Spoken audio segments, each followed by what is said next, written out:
Sure. Yeah, I can do that.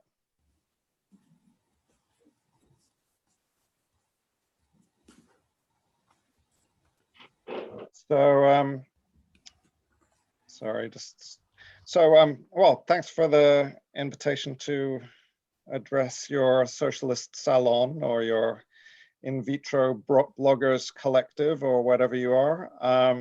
And you asked, I mean, if I was a proper revolutionary, I'd switch subject to the subject that you all want to talk about, which is Jeremy Corbyn. But I suppose COVID and capitalism have a certain importance alongside Corbyn as well. So I'll carry on with what you asked me, with the topic you gave me.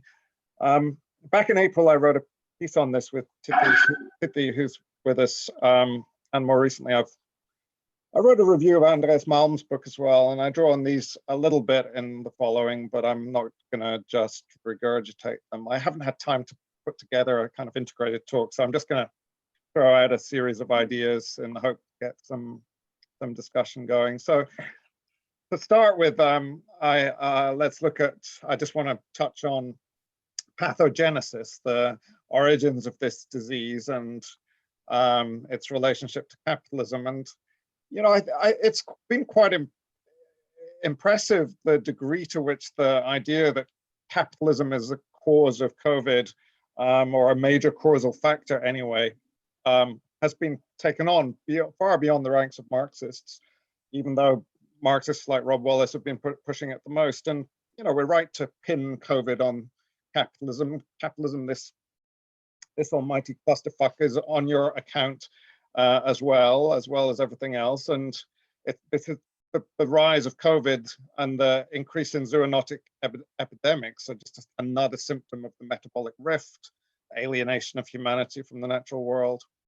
Michael Friedman, I like the way he put it in a recent Spectre essay, I think it was. The COVID pandemic has drawn global attention to the connections between humans and ecosystem health. But on the capitalism COVID connection at the level of causation, I think you need also, I've seen some formulations of it that are too automatic. We don't know definitively how COVID arose. Rob Wallace in a Spectre interview talked of the possibility still that it might have been held in a lab and escaped from a lab. The other issue is that the zoonotic diseases are not wholly new to capitalism. Capitalism's heating up the pathogenic soup that was created long ago by other forms of class society. James Scott is fascinating on this question. He speaks of the late Neolithic as a multi-species resettlement camp. It was the first time in human history when humans turned sedentary with agriculture, with towns. They became more like a herd animal themselves, just at the moment when we were becoming parasitic on other herd animals. And it was in that mixing of herds, that the great zoonosis took place, which spewed out all these incredible diseases that any little piece of COVID DNA would worship if it could. Smallpox, bubonic plague, typhus, cholera, measles, mumps, and maybe malaria too, and so on. So when we're talking of capitalism and COVID, we can start with pathogenesis, but then we always move on to epidemiology, because the role of capitalism in turning COVID into a killer is not just inventing it, it's pathogenesis, but how it interacts with social structures. It's epidemiology, and we've all suddenly had to become amateur epidemiologists, tracking the role played by deprivation, by dispossession, wealth inequality, and so on in the emergence and the spread of COVID. And in a sense, all this feels very new, but epidemiologists have been for a long time producing some of the sharpest critiques of inequality and neoliberalism. Think, for example, of Kate Pickett and Richard Wilkinson, the spirit level. These are epidemiologists making the case that societies, if they're more equal, they'll enjoy better health, fewer social problems, less violence, less drug abuse, and so on. And their work was helping to popularize something that has been known to the left for decades, centuries. To improve human health, you need to focus on social conditions as much as medical science. And so when COVID came to Britain, it came first to the posh parts of London as skiers flew home from Ishgul, from Chamonix to Pimlico and Chelsea. And then it rippled out to the poor areas where it became essentially endemic, where it found its ideal habitat in high density housing, lots of people per house, workers who had to go to work, more Black and Asian people, and so on. And on that last point, people of color, we noticed the role of social movements, because there's no doubt that it was popular awareness of the vulnerability of Black and Asian people in Britain, and it's that awareness has helped, is largely or partly down to BLM. So BLM has helped save some lives, not nearly many enough, but some, because it's helped push through the recognition that racism itself is a serious underlying health condition. Even my own workplace is a testament to this. They're complete bastards to us, to staff who are not vulnerable, deemed not vulnerable, as anyone who sees my Facebook posts will know. But if you're a person of color, you're classed as vulnerable, and you're able to teach online if you wish. So that's one of many examples of class struggle structuring the relations of COVID inequality, so to speak.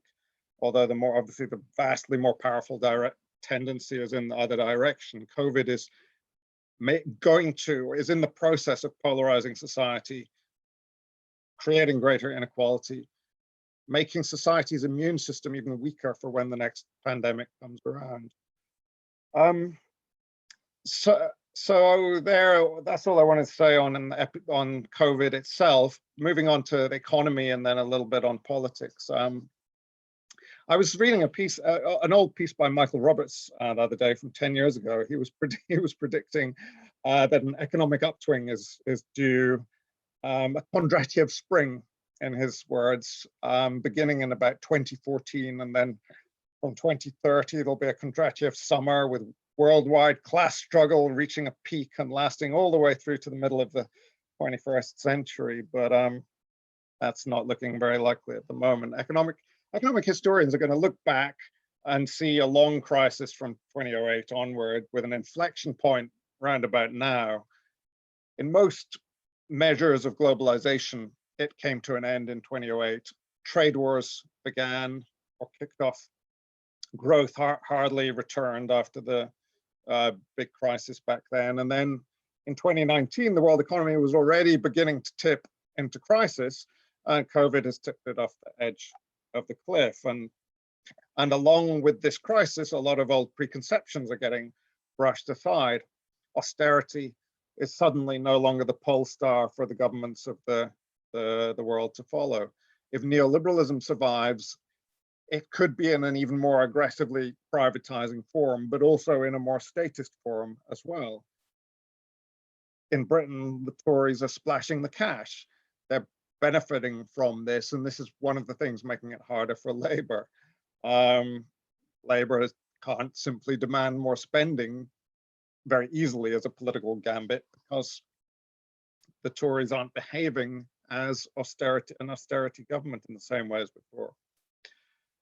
So this crisis is going to squeeze growth massively, maybe a depression, maybe a deflationary spiral, or maybe further down the road, inflation, or both.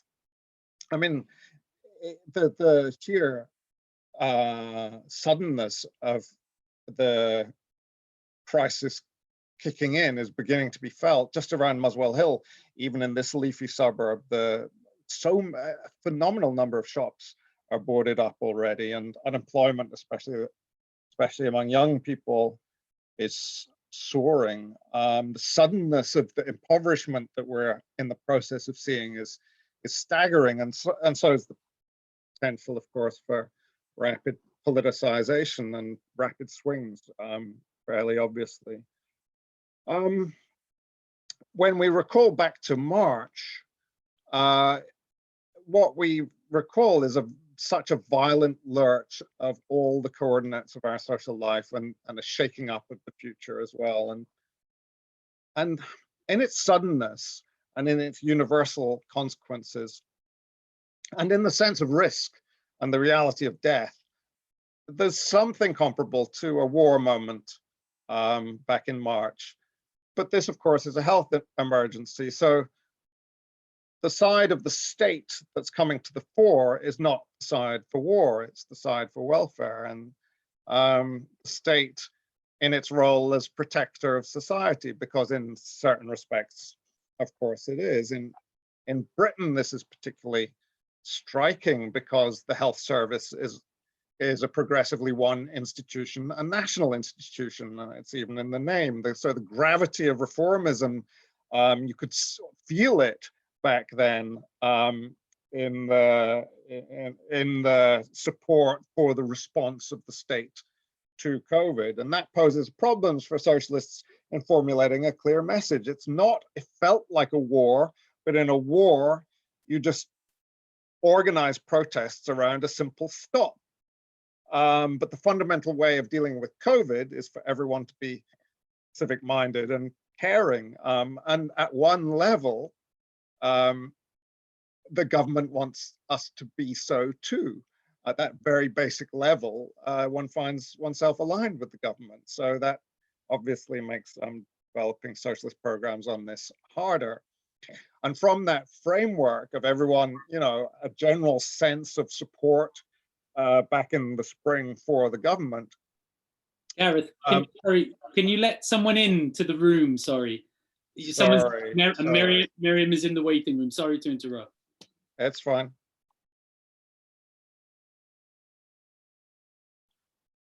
Yeah, they're in. So from that framework of the NHS being the institution of state for public health, led by the government, there was an easy slippage towards support for coercion and surveillance. State, to some extent, is protecting us. So, it has to threaten to fine those who transgress, to force them to behave decently. And the state also concurrently began to pull in the big digital companies further into the organization of our lives, which is infiltrating them into powerful positions for the future through the pretext of assisting the state in a public health emergency. Again, something very hard for socialists to counter, given its infiltration into a public health institution. The traditional socialist demand, or one of them, is nationalize the commanding heights of the economy, which nowadays, of course, is Google, Apple, Amazon, and Facebook. So, hopefully our American comrades will help us with that one.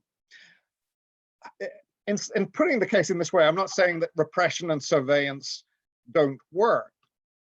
My guess is that the countries that have seen the lowest death rates are often those with geographical luck, so a sparse or young population, or a population with low mobility, or they're the least neoliberal and most equal, or they've had recent experience with epidemics, much of East Asia, but also where there's an extremely repressive state, like in China. So obviously repression can be part of the cure, but equally obviously the left has to be in the forefront of the movements against repression for an alternative strategy based on education and civic mindedness, of mutual aid groups, empowering communities, but also of state support for those who need to self-isolate, for example. This moves us on to the question of lockdowns. There's an essay by Panayotis Sotiris in HM recently. He's making a Foucauldian case that we should absolutely oppose lockdowns. And it's a brilliant essay. But on this point, I think he's wrong. It's an essentially autonomous case, opposition to all state involvement, no mention whatsoever of trade unions.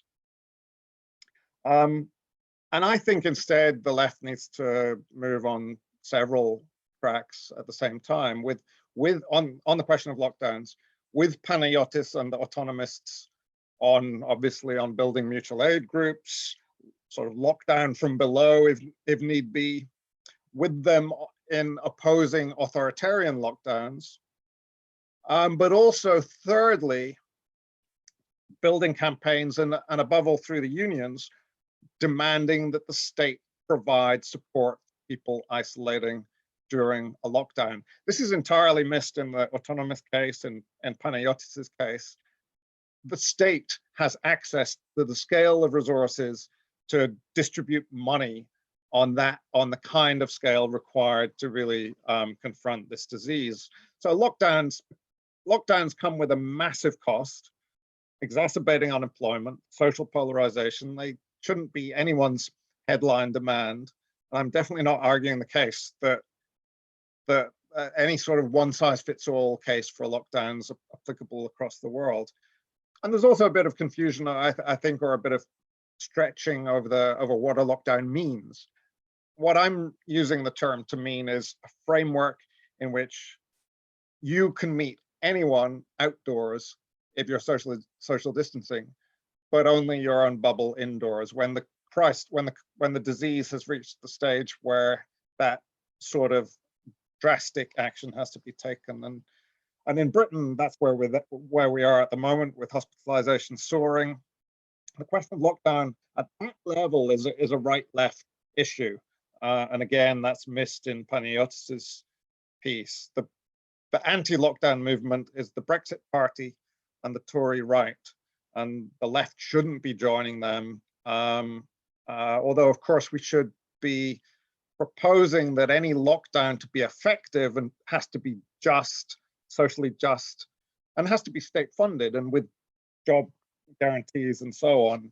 You know, we can all imagine a seriously radical Corbyn style government where a lockdown could be organized simply enough. The government cancels Trident, frees up billions to pay people to stay at home and have a good time at home. Well, at least a calm and comfortable time at home, maybe not a good time.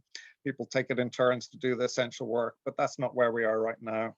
So finally, just to finish up, in Britain, the political issue around, in Britain, the politics of COVID is incredibly frustrating because the government is totally corrupt and inept and neoliberal, and those three aspects belong together. The centralized test and trace has been a disaster and a corrupt disaster, and the government is hemorrhaging legitimacy and trust among the population. But how to mobilize that movement? There is no opposition. Labour's critique is purely on competence. It's a technocratic critique. They ignore corruption and neoliberalism and so on. Sections of the left are mesmerized by the scale of the crisis, or frustrated by the reluctance of people to come out and demonstrate on the streets, which there's so much, in my view, unnecessary reluctance to do. People are and Labour left demoralized by the assassination of Corbyn, or so to speak. So the mutual aid groups were a wonderful example of social reproduction from below, but they're dormant now. So what do we see in the workplaces? There's lots of struggle at the micro level, and housing could probably become a major site of a social reproduction class struggle when evictions start kicking in. But I think there's a real dire need for a kind of COVID manifesto at this point, with a bit of political weight behind it, bringing together people on the far left, housing campaigns, momentum, if it still exists, and the Labour left, if it's still, the Labour left, let's say, the unions, and put something out there, something that we can campaign and organize around. There is at the moment a little initiative around Richard Bergen, which sounds very interesting, and I'm wondering if that could be a start, but hopefully it will. I'll leave it there.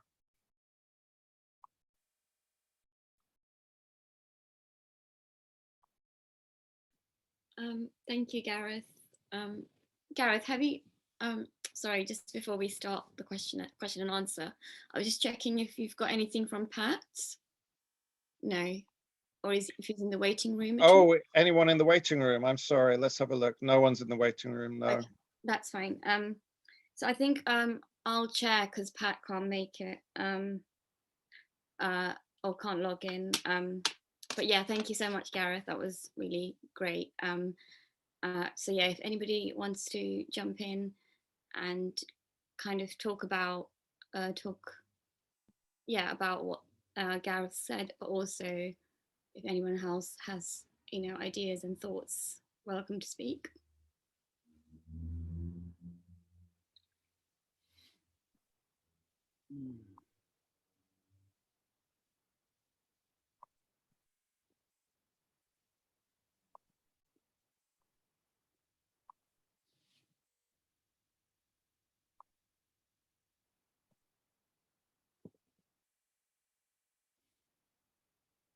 Can I ask something, Gareth?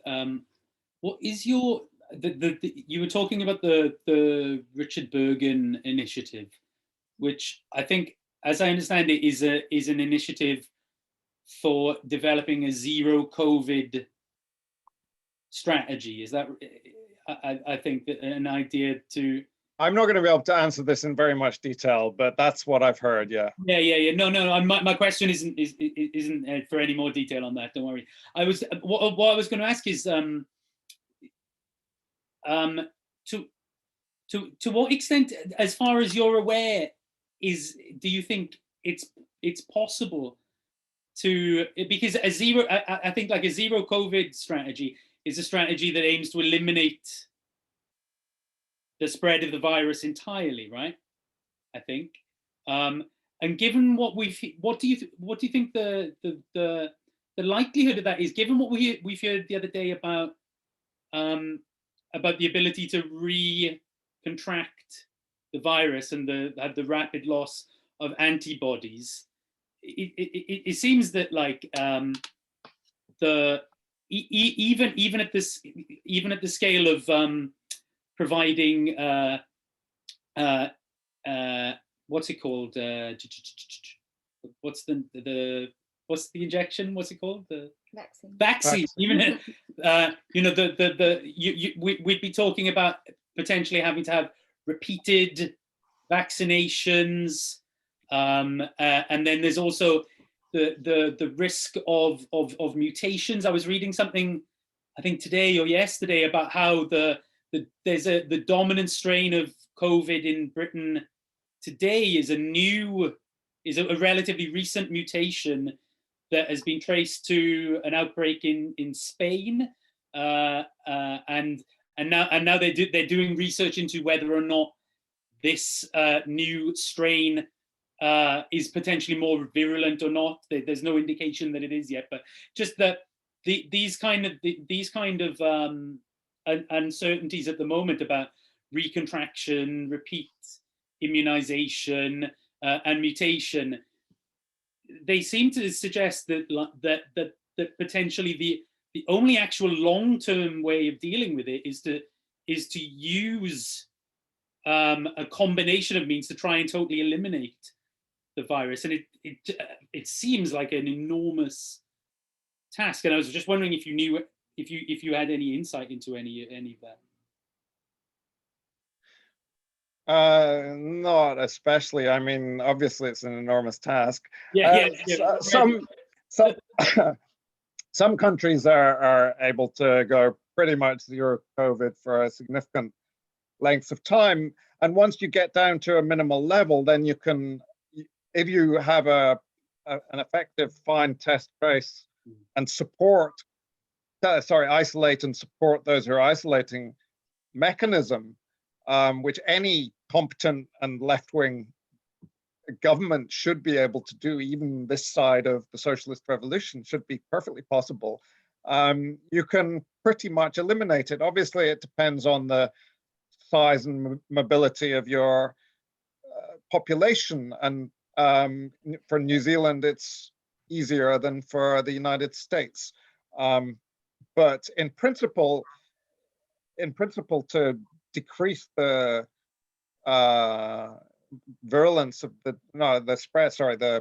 contagion, you just need to pay people to lock down for a bit and form their little bubbles and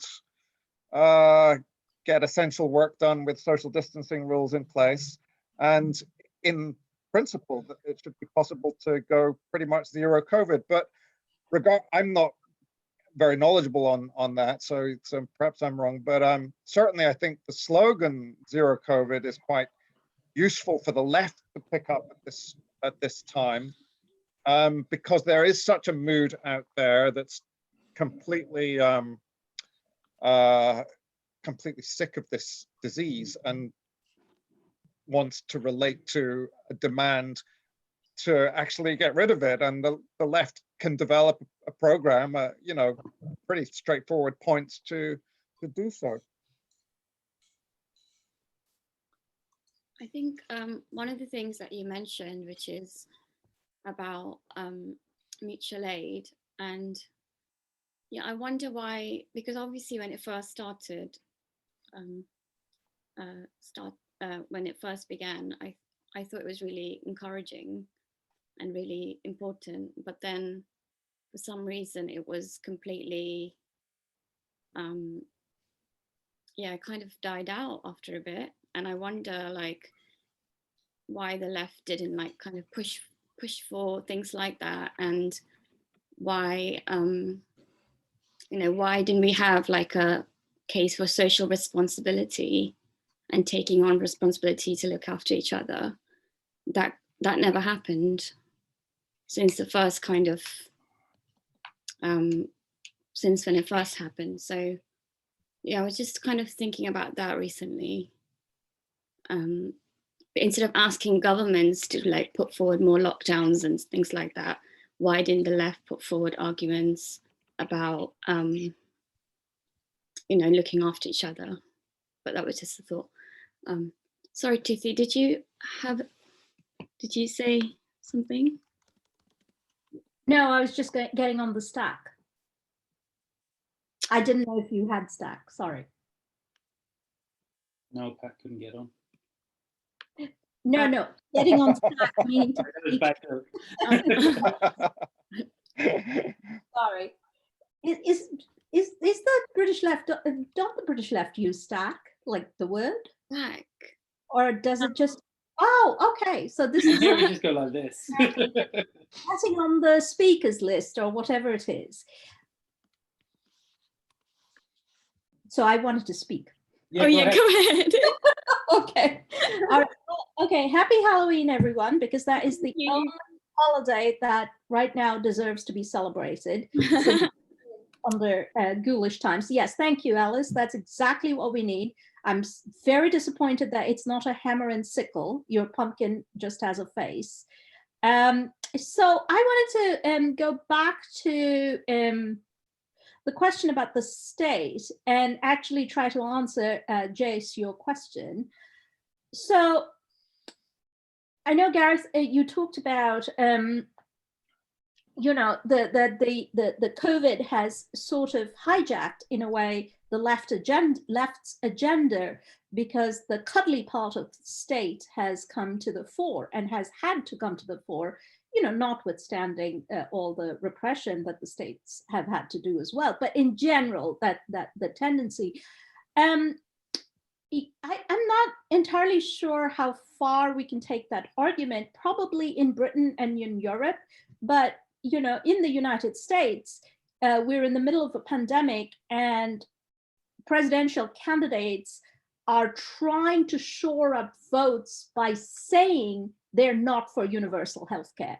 So this is a completely counterintuitive situation in the heart of, you know, empire in a sense.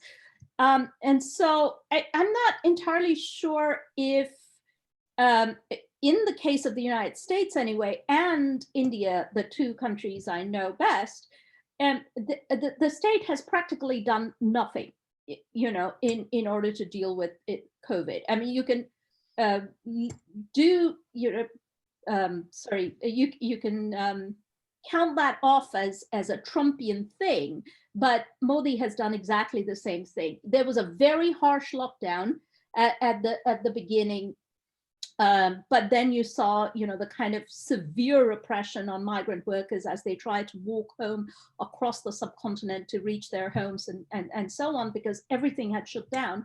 But since then, beyond the lockdown and the repression that followed it, hosing down migrant workers with bleach, Modi did practically nothing.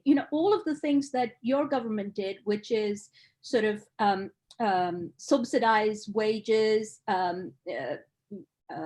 open up hotels for houseless people. I mean, neither America nor India did any of that. And we're talking about massive, not just massive populations, we're talking about states that have actual influence in the way global capitalism is shaped. So that's one point. And the other point, I think, is to follow from that, what Jace, I completely agree with you that we needed to do more in terms of, but on the other hand, I think that capitalism got away with depending on the human instinct that emerged during COVID to actually help each other, right? So the kind of mutual networks and mutual aid networks that emerged during COVID, which were so brave and so wonderful, Palestinian farmers leaving food on the side of the street, people singing to each other from balconies. I mean, these are great instances of human spirit, but I don't think that we should have that the states should have depended on human spirit to get us through this pandemic. In fact, all of the things that the mutual aid networks did, I think the government should have done, So I think that's where I think Garrett's point is essential, to think about the state in its, repressive role and its welfare role, that it should have performed its welfare functions better. And two, I think that the mutual aid networks dissipated naturally, because it is impossible to keep this up at a voluntaristic fashion. That should have been the task of the states. So I'll just leave it there.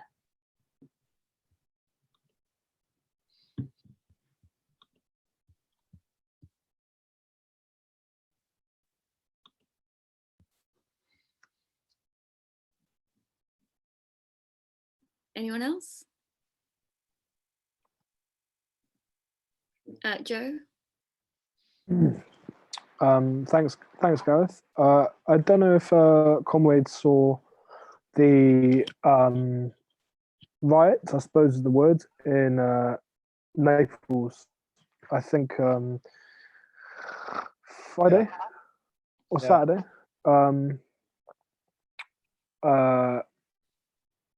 Which I gathered there was a piece of writing from the very small party like group Potere al Popolo that was arguing against what the interpretation put by the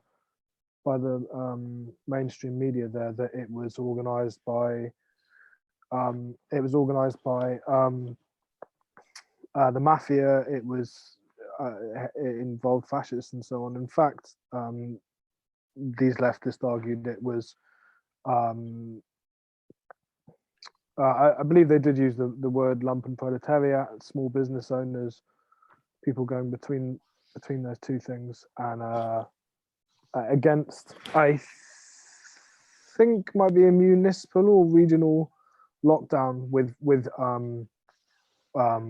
without proper support for people as they enter into it.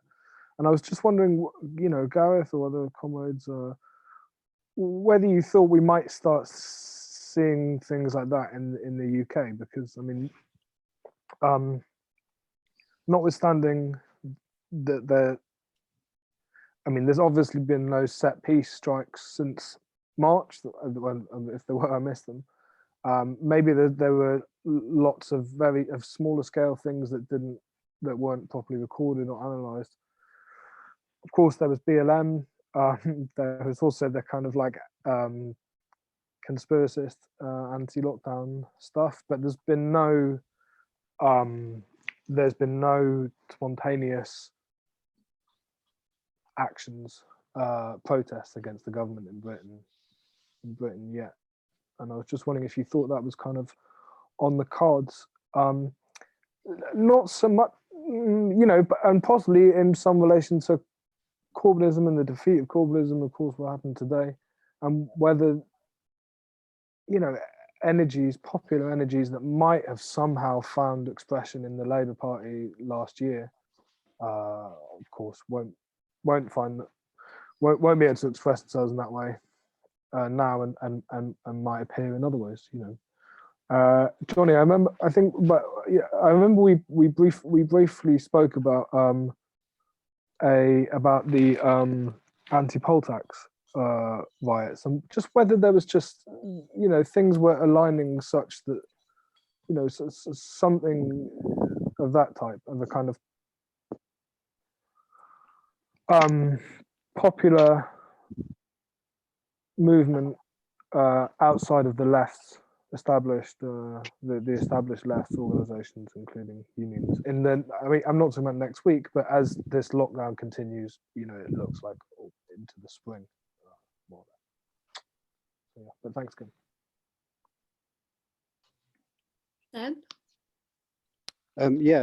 Thanks for that, Gareth. That was really interesting. I've just got a couple of points, and I guess a bit of a question as well. Slightly in response to what Joe said, and on kind of zero COVID. I think obviously the pandemic's at a pretty critical stage. We could say that that it's been that since February in the West. But I think now obviously we had a kind of a long lockdown at the start that was kind of eased up, and then kind of throughout September and October, obviously there's been quite a dramatic rise in cases as well, which is now kind of translating to far more hospitalizations, quite a kind of growing death rate every day as well. And obviously, in Europe, France has just announced another kind of nationwide lockdown, and there's several other European countries, I think Czech Republic, parts of Spain, that are hit quite badly. And I think, the British state and a lot of European states, it's not clear that they really know how to respond or what to do. I think there is still a kind of an idea that you could try and achieve some form of herd immunity, or kind of let it rip through society a little bit, but that's not their actual strategy, and that's not coherent. Although I'd certainly say that is a strand. And the other kind of option that they seem to be going to is trying to kind of tackle it in some way, contain it a little bit, and try and kind of manage the surge, if you like, until there's a vaccine, even though vaccine is not kind of a sort of magic bullet. And I think that kind of confusion is reflected in their kind of overall sort of strategy. I think they are worried about the rate of hospitalization and the kind of scale of death. I don't think that's because they're worried that vulnerable people are going to die, or they particularly care that much that vulnerable people, old people, primarily going to die from COVID, but because of the kind of crisis that will ensue from that, and the kind of rapid oversubscription of kind of hospital ICU beds, mass deaths in care homes, those kind of things, leading to a kind of wider political crisis that makes them, that kind of puts them on less shaky or kind of more sort of untenable ground. And obviously, if they had a kind of silver bullet, and they hope the vaccine will do that, that's what they'll go for. I think at the same time, I think that obviously creates a kind of a big issues in society, and how people kind of see COVID. And I think on top of that, you've got sort of growing, or not growing, but very sort of clear class inequalities that are quite stark at the same time. I mean, there was a report in the paper this weekend about the kind of surge in wealth of some billionaires in the world, and the kind of how 2020 has been a record year for billionaires, there's been more growth in billionaires' wealth and also more growth in actual billionaires in every single major economy. And the kind of sort of clear class dynamics as well around kind of, not just people losing their jobs and people becoming unemployed, but obviously how some workers are kind of pushed to the front line and are far more exposed to COVID through the kind of work and through the sort of jobs they do, which are quite essential in the pandemic, whether that's healthcare or in kind of food services or in food work and those kind of things. And I think in that situation where you've got an increasing number of cases, an increasing rate of hospitalization of death, plus the kind of sheer sort of class inequality that is growing. I mean, I didn't mention housing, but that's a kind of another area where you see these things at play. I do think it creates a quite a dangerous political vacuum where people become obviously very frustrated, and the kind of idea of sort of stop and start lockdowns become less tenable to people as it has more of an effect on people's lives, but also because it looks like it just simply isn't working. I mean, obviously the tier system in England has just been, nothing short of a disaster. And the 2-week lockdown we have in Wales doesn't really look like it's necessarily going to have any proper impact. I mean, I think they would have gone for longer had they thought they had the money to do it, but they didn't and went for 2 weeks instead, and have kind of messed it up on some of the detail. And I do think in that situation, the idea of zero COVID does become more attractive as a kind of left-wing prospect, because on one hand it says very clearly, we care for human life, we want to prioritize that, human life and human well-being, but it is also a kind of a way of trying to sort of eradicate the disease as much as we can, so that people don't have to constantly go back into kind of ineffective lockdowns. But I think it doesn't really work unless it's coupled with quite kind of radical left-wing demands around redistribution of wealth, rebuilding in terms of the green economy, and kind of putting those sort of demands forward. I mean, we did try and do something like in Wales, where at the very start of the pandemic, we initiated an open letter around kind of left-wing response to COVID. It was very popular. Nothing happened to it in the end, unfortunately. But the take-up of it was huge. I mean, it was kind of, Plaid councillors, Labour councillors, people kind of, in all different sort of walks of society and different social strata, trade unions and the such, kind of latched onto it as a sort of thing that people could get behind. And it does strike me that I don't know what a sort of united or broad left approach to COVID would necessarily look like, but it does seem that marrying those two things together around kind of dealing with a pandemic, and I think even when a vaccine comes about, for what Johnny was saying about the kind of the length that immunity lasts for, that or the antibodies last for, I think that zero COVID is still going to be a strategy that's going to be needed to be talked about in the context of a vaccine coming about as well. So I do think it's something that is a kind of is a decent and a serious proposition, but it can't just be zero COVID and that's it. It has to be zero COVID plus class, left wing, and quite sort of radical eco-socialist demands at the same time.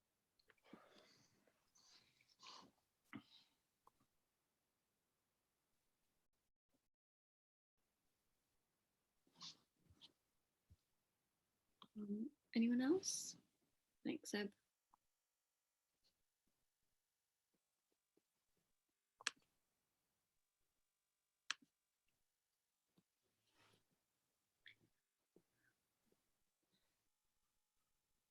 I guess one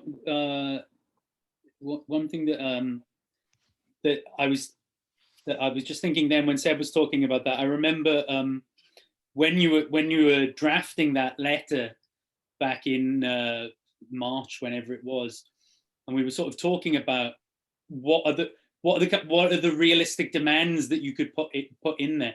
And I remember at the time we were all in a WhatsApp group chatting about it, and when we were saying stuff like, the current things that people are calling for, people should be going people can be going further than that. Why aren't people saying to requisition private hospital beds? Why aren't people calling for housing homeless people in hotels and all of these kinds of things? And that and I think it was like within a week that was actually being done, and the speed at which things started to shift, and things that had seemed a week before totally impossible suddenly seemed possible, was, I think, one of the most striking things in that early phase of COVID, and I think one of the things that Seb was talking about there, I think as well, is this seems to me to be really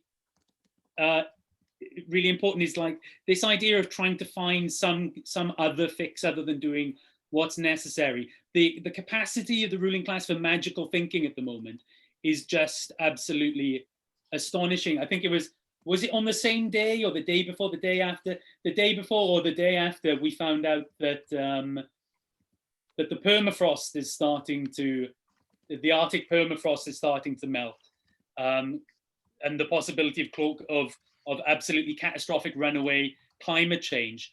Boris Johnson comes out with this absolute delusional set of plans for how Britain is going to deal with climate change and carbon capture and all of this emission-free flight and all of this kind of fantastical thinking. And I wonder if there's something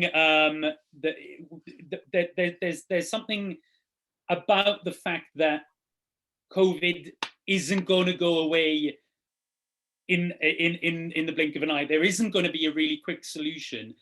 Means that there's really something to be said for us, for wherever we are, in whatever arena we can, to start hammering away at this idea of zero COVID, radical political demands, on the basis that, because the whole political situation is so absolutely wild, and because the ruling class response is so clearly improvised, wishful thinking, stop and start, unfair, etc., that there is the potential for, for these aims, for these slogans and these calls to be taken up.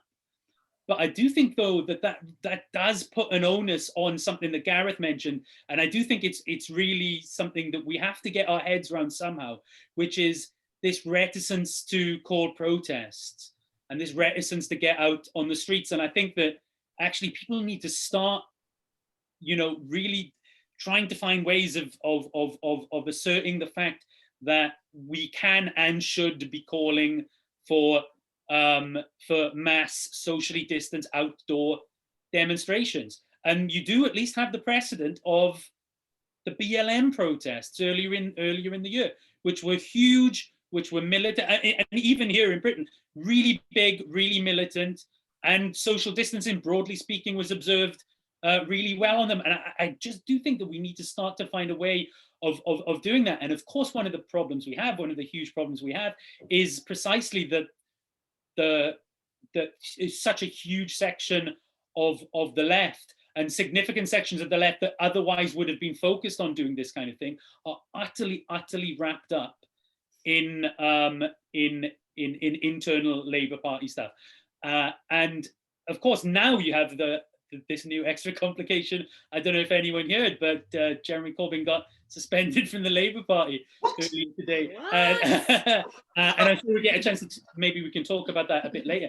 But trying to find a way to start making these arguments, and I think Gareth's idea of a manifesto, for example, or something like that, is a really good idea. But we have to really start articulating these arguments, precisely because in the absence of it, if all the left is doing is talking about talking about how long a lockdown we need a bit more of a lockdown, or if it's as limited as that, the real risk is, and the real danger is that the far right, the right wing, can start to make headway and start to make progress. And so trying to think about ways of doing that, I think, is really crucial.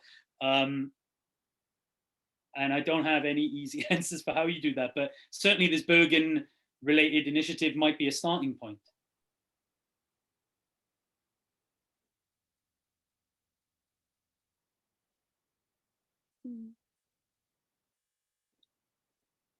Simon?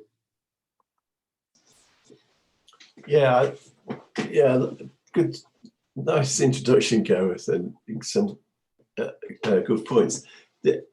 I mean, I like a radical manifesto, generally speaking, but I think one of the interesting things that's happened in the last few weeks is that the biggest, the most serious opposition to what the government's been doing has come from northern mayors. Oh, yeah. Who are not Corbynites by any stretch of the imagination. And they've raised really simple demands, which is that lockdown should be stricter and the government support for people affected should be more generous. And that's essentially, that's a class demand, plus the state should take more serious action on this. So and I don't know what the long-term effect will be. I mean, obviously you think that they've got some kind of, they know they're in the middle of the red wall and its holes. So with what, the kind of long-term effects of this might be on Conservative Party support in the North. And it must be a consideration in the government's thinking about how they respond to it. But I just think part of, I never saw much sign that the Corbyn left was an activist left, essentially. I mean, all energy went into the Labour Party. There was, there's no mobilisation there in any serious way that I can think of. So I think the kind of radical demands is a good idea, but I think there's plenty of scope for combining it with just some fairly simple class-based demands.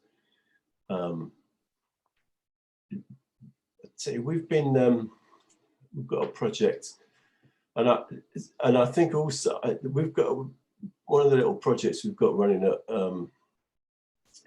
Leeds at the moment is we're tracking protest activity and strikes by platform workers in the gig economy, sort of globally.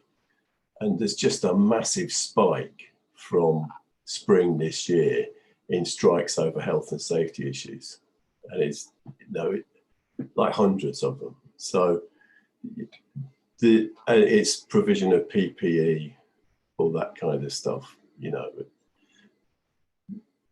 you're getting paid for taking time off work, these kinds of things. So, and obviously state responses in different parts of the globe are going to be different. I think Titi made a really important point about that. So it's a bit of jumbled at the end. But I think some space for more straightforward class demands is important as well. So, mass demands.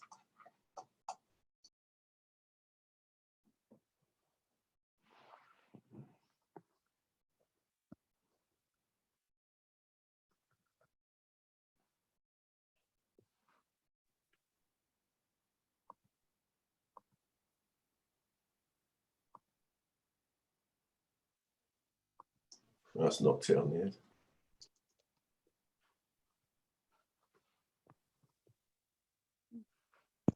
Just quickly on that in the silence. I mean, Andy Burnham. I mean, I did this when he gave that kind of speech. When he found out the money, 20 million or whatever, and he did make some statements saying, there's some people there's interest in where money has gone in this pandemic and where it hasn't gone or something. And that's kind of all he said, but it was kind of a hint at a kind of class dynamics of it. And I'm always rubbish about demands when I'm put on the spot, but I certainly think,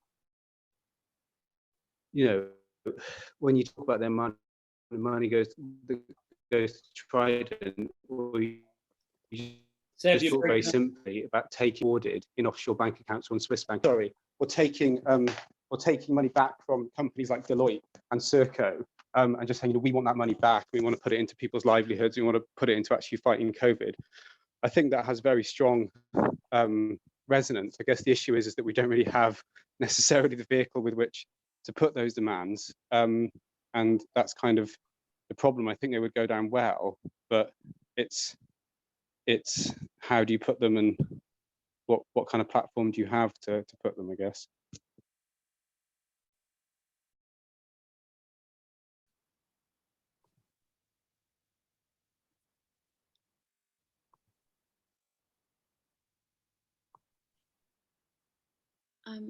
If no one is going, I might say something. So yeah, one of the things obviously that I've noticed that in all 3 tiers, they have universities and schools open. And I feel like I've been quite involved in the union in my university, but I guess I'll slowly be leaving because I'm not going to be in academia for long. But like since COVID's happened, we've been kind of organizing rank and file from below, and we've kind of come to a standstill because we can't really, like, our union boss isn't really like kind of ignoring most of the rank and file demands, and is just kind of doesn't seem very serious in any level. But it feels to me like there's a lot that can be done through schools and universities that aren't just simply demanding or writing to your MP about, putting all classes online. I mean, that's important as well, but like finding ways around it, because obviously a lot of university students are stuck in their halls right now, getting online classes, and they're waiting for them to pay their fees so that they can officially say that they've switched to online classes. So they're actually waiting for the money to be go through the accounts. Well, I read somewhere that's one of the things that they were doing. So I wonder, like, what can we do in order to put forward some demands that are quite creative? Like, there's already like some rent strikes going on in Bristol and I think Sheffield. So that's really good that the students have actually taken matters into their own hands. So in terms of teaching teachers, we were talking about how some people were saying that we should requisition or take over some buildings so that like students can still go to school, because a lot of working families will need to send their students to school, but if they take over buildings that are not being used, then so students can go to still do the same thing, but they're social distancing and there aren't a lot of students in one place.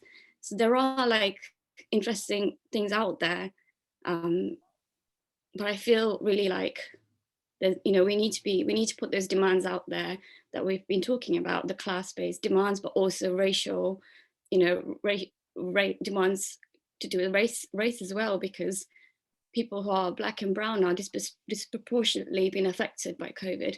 So we need to put forward those demands as well. I think that would be really helpful. Yeah. Anyone else? Robin? Oh, and Bat. Robin, then Bat. I think the vibes from the last 2 weeks, and especially today, are one of defeat. And I think when you face a defeat, it's good to say what it is, and rather than deluding yourself. Firstly, Corbyn, this is the end of a particular moment. And secondly, with COVID in education, and more generally, the depression, seeing the death figures go up and knowing that we've not been able to change that. So the vibes are bad, but it's always important at these times to know that their potential for what's coming forward can be a whole lot better and can change pretty quickly. I think the Bergen initiative is very, very important because it orientates the left towards speaking to people who might think Corbyn was right to be suspended, didn't vote for Labour in the last election, and gets the left used to speaking to people outside of our echo chambers. So I think that's whatever comes out of it. I mean, we can't pound the streets with it in the same way we could with, say, Stop the War or anything else. It's something we can go to people and have political arguments with. It's also important that it does come from the Corbyn left, but it's not aimed at the Corbyn left. And I think that's going to be a theme of the struggles that come up, for better or worse. So I think people, I mean, there's various talking, this is probably reading into the next discussion, and I missed the first one, but it is the British context, so apologies for that.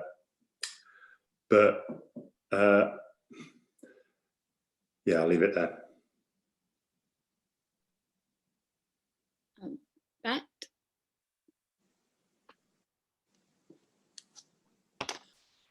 Sorry, I missed the talk, Gareth. So I was on another call, but I'll listen to it later.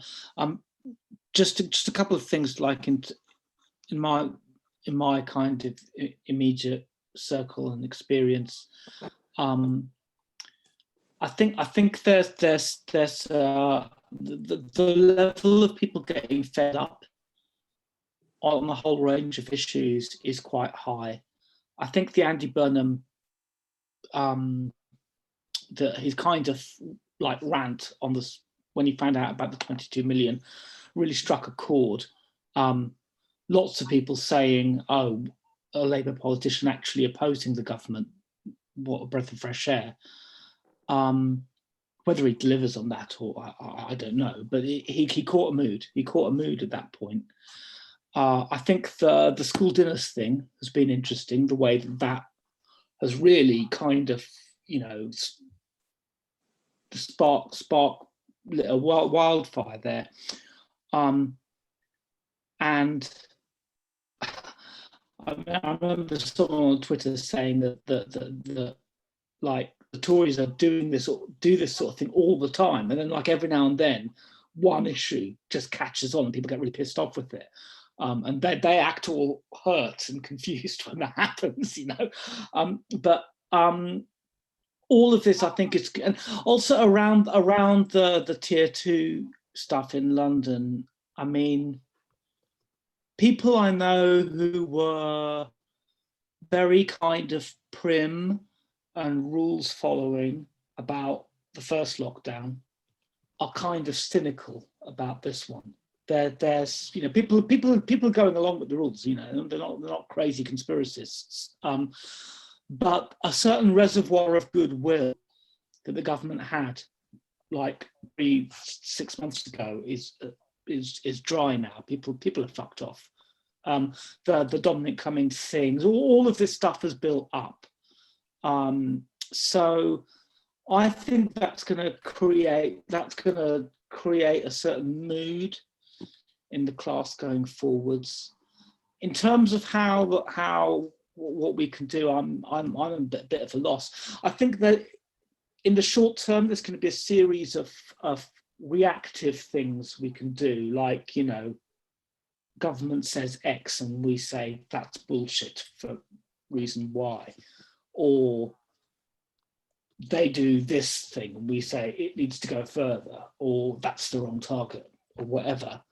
But it's I read a lot of the news and I'm struggling to make any kind of sense for an obvious kind of, you know, here is a set of demands that we can make that are a way forwards. I think we're going to be in a kind of position of reacting to the agenda for a little while to come. But people, you know, there's a mood out there. There's definitely a mood out there. People are fucked off at this, and that could turn into genuine hard anger against Boris Johnson. I hope it does. But you know, it'll be happening outside of the Labour Party. It'll be happening in the streets, and it'll be politically a much more kind of fluid and mixed bag, I think. Tiffy? Oh, Sorry, Alice was before me. oh, sorry, Alice. Yeah, so just some jumbled thoughts, really, kind of reflecting on what's happened really in education in the last 6-7 months, because I think you're right about in terms of the government losing a little bit of the goodwill, but I also think there's an element to which, you know, the government didn't have that goodwill in the first place with the people you're talking about. Like, you know, if you think about the week or two before lockdown, what it was like in schools, every day there were less and less children in schools. By the time the government announced that they were closing schools, less than half the children in Labour's class were going to nursery. You know, the government at that point were following what people were doing rather than the other way around. Then the government ran with that and people were pleased, and, you know, they pulled a load of people with them. The question is how you go with that 6 months on, when people feel that what they have given up as a result of that, the things that people are giving up is not nearly being matched in terms of government interventions to make that worthwhile. So, you know, I think in the union, there were generally, in the NEU, there were generally quite good feelings about what the union were doing initially. I kind of think that the attitude toward the union has really gone down over the summer. I think for various reasons. Before the summer holidays, the union said, well, you know, over the last, you know, Kevin Courtney's position in our local union meeting was, before the summer holidays, was 5 weeks ago, cases were up here. In the last 5 weeks, cases have dropped down to there. If they drop that far again by September, we can't be opposing schools opening. And I think, you know, the whole thing about demands, really, what would a zero COVID strategy look like? You know, the idea that you have a zero COVID strategy while you're sending all children into school full time, which essentially the government is saying they're going to do, is just a joke.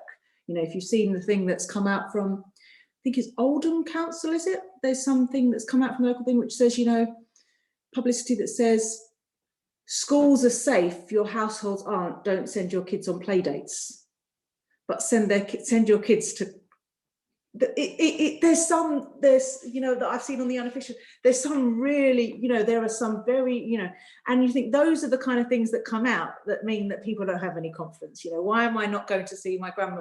And when those kind of things are coming out from local propaganda, I do think there are a lot of demands that we can make, and I think they do follow, but they're quite complicated, you know, in terms of how would you do that? You know, you do need a lockdown, but you need that to be followed with all the kind of things you talked about requisitioning school buildings. You know, how do you support, you know, quite a different strategy for younger children as opposed to older children, you know, that younger children that can't do as much without help. How do you distance that? How do you support older children through? You know, there's a whole load of thing about now demands that are being made about cancelling next summer's exams because they're not on a level playing field. But I think there's a real question as well about, you know, if they're talking about cancelling next summer's exams and they're talking, and then presumably then having some kind of teacher assessment, actually at this stage that would be even less of a level playing field, because, you know, what a teacher assessment's going to say for working class kids that have had no support at home for the last 6 months, you know. But I think it's kind of raising real issues that we can raise as demands. I don't think the union is doing that effectively. And so I guess there's a question of how we intervene in that, how we build in that, how we do that locally when people are feeling quite atomised, that people that are generally involved in the union. I think that we are going through, from I said, like a process where people are quite demoralised by it all. But I think that things are going to get quite bad quite quickly. And I think when things get that bad quite quickly, serious demands come up quite quickly that you can make, you know. I just don't see how it's going to be possible that London schools are going to be open in the way they are now in 4 weeks' time. You know, even if they're sensibly open, you know, we've already had year groups being sent home. You know, it's not going to be like that. And then the kind of demands that seem quite radical, as it were now, like saying, okay, complete lockdown for 3 weeks, test and trace, you know, demands around kind of who are we testing, you know, given that we're saying that most primary school kids, if they're symptomatic, don't display normal symptoms. You know, less than 50% of people display one of the typical 3 symptoms. When it gets down to younger kids, much less do. Those kind of demands that now seem quite a long way away from where we are, I think in 3 or 4 weeks, a lot of those demands won't seem very far. The question is, I think, is not really what demands we make, but really what's the vehicle for making them. That's really the bigger question in my mind right now. Is I've got loads of demands I could make. I could quite a coherent package of how we should demand that education be redone. The question is how we do that, and how we do that effectively when, you know, I've been on maternity leave for a year. How do you do that? How do you get back involved when I'm planning on leaving my school in the summer and, you know, there's not a very effective union group? That's, I think, the real question that we have to tackle right now. Nice to see you, Gareth. Great talk, by the way. I missed all of the everything except for your last sentence, which was really good. Tiffy?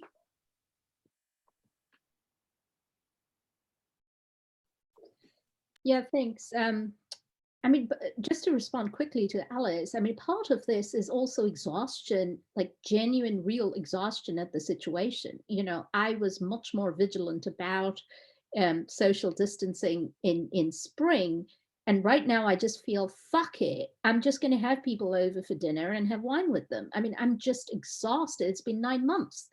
So, but to sort of reel back to things that Gareth and Simon said at the start, I've talked about COVID in places, calling it the archivist, that it has been an archive in a way of the past, and shown how the past of capitalist inequalities have come to the fore. Because the way COVID has operated all over the world has shown very clearly, has revealed to a vast majority what a small minority of socialists knew, right? That Black and brown people live in terrible neighborhoods, that working class jobs are paid less. So a knowledge that was the, that was the privilege of a small minority of socialists suddenly got generalized in a very massive scale during COVID and because of COVID to a certain extent, right? So, I mean, And as a result of that, there has been a polarization that we must take into account, in the sense that that just didn't exist under the neoliberal center. Okay, this massive polarization. For the first time, it is okay in the United States for vast numbers of people to burn down a police station, to talk about police abolition in the New York Times. This has never happened before since the 1960s. And on the other hand, it is perfectly okay, you know, is speaking as a university professor, to actually talk about firing tenured university professors, to talk about firing a vast majority of workers. It's all, part of it. And the sort of neo-fascist and right-wing authoritarian response to COVID that we are seeing right now in Italy and in the United States is also a part of that massive polarization. I think the US elections is going to be a triumphant return of the neoliberal center. Okay, that Biden is going to, Biden and Harris are going to try to put everything, okay, everybody calm down. You know, yes, there is racism, but also the police are very good. Yes, there is inequality, but it is the bosses who create jobs. So there is going to be a massive restructuring of that discourse with Biden and Harris winning, I think. The effort from their side is going to be reducing polarization and pulling things back in the center. Whether they can or they can't will be up to social movements. But to talk about social movements, I think one of the points that perhaps as long-term socialists we haven't acknowledged yet, and we must, at least in the US context, is the brilliant uprising that we saw in the summer, and that I do not think is going to go away anytime soon, as we saw 2 nights ago in Philadelphia. What we haven't come to terms with as long-term socialists is it is an entirely new group of people who are both leading and going on these demonstrations. You go to any of these BLM demonstrations in any major city of the United States, as a long-term socialist, you will know no one. you'll have maybe 5 of your friends, but the vast majority of folks are new to this struggle and are hitting the streets for the last time. And I think that's where we should pin some of our future projects, that there has been an entire generation fucked up by the post-2008 era and are hitting the streets in various different ways right now.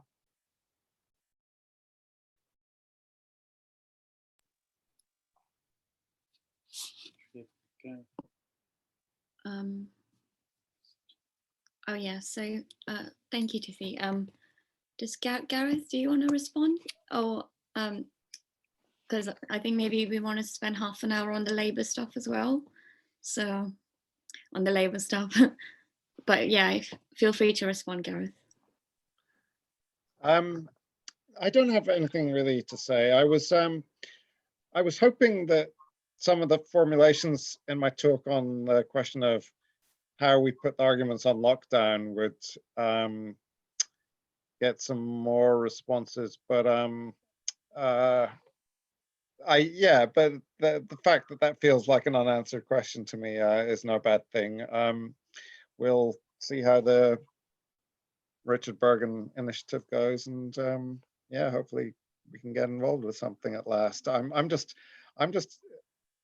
relating back to something Johnny said. I'm just itching at the lack of ability to be out on the streets over anything these days. So hopefully there'll be something soon. Okay, thanks for inviting me. Thanks so much.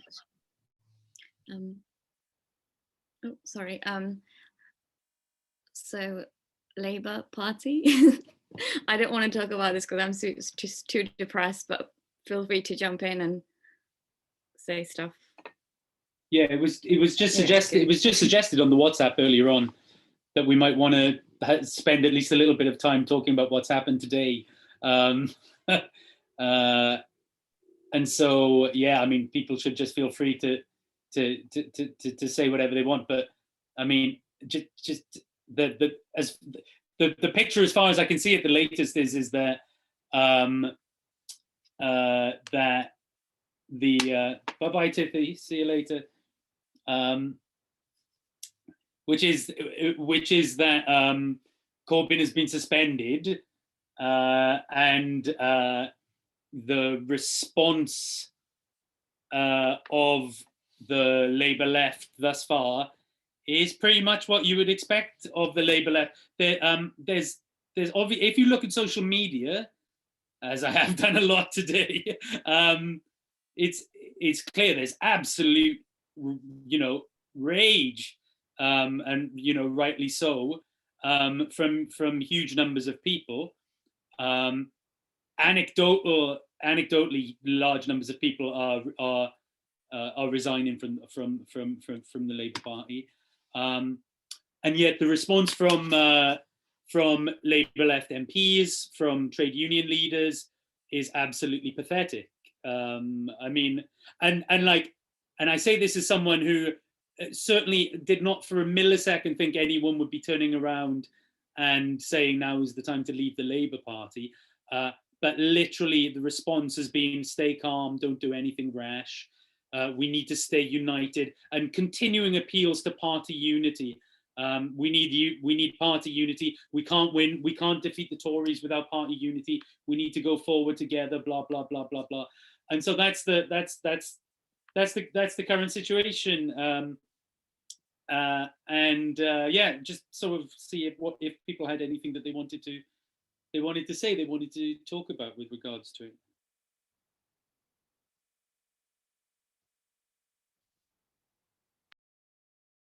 Yeah. I think a lot of people have been very shocked by it, especially because the EHRC report itself was quite balanced, didn't really, was quite reasonable by all accounts. I haven't read the bloody thing, but people have read it whose assessments I trust. There is a rumour going around that Corbyn's statement, which is the purported reason for suspending him, was actually agreed with Starmer last night. I don't know if that's. I'll just warn people that that rumor might surface. If that turns out to be true, I think that's dynamite. I think there are a lot of people who are basically kind of the idea that you can't say that these allegations of anti-Semitism have been exaggerated for political purposes by the Labour Party's opponents, which is, basically what Corbyn was done for. People are kind of like, this is bullshit, there is that. But there's also obviously a lot of triumphalism from the right and a sense of total disorientation, because I think the combination of the report itself being quite reasonable and then this nuclear button just getting jabbed, and total confusion as to who and why this is done. Some people are saying it was the General Secretary who did this. Some people are saying it's Keir Starmer. I think it was Keir Starmer. There's also the General Secretary, David Evans, I can't remember his name, is refusing to say, he refused to say at the NEC meeting exactly what Corbyn had been suspended for, which I think is kind of, and the campaign against anti-Semitism has put forward names of 70 other Labour MPs and officials and people that it wants to see purged. So I think this is Starmer has basically gone all out. He's declared war, and the Labour left doesn't really realise what's happening and is just kind of sitting there like, rabbits and headlamps as the purge truck goes down the motorway to mow them down. That's my metaphor for what's going on at the moment.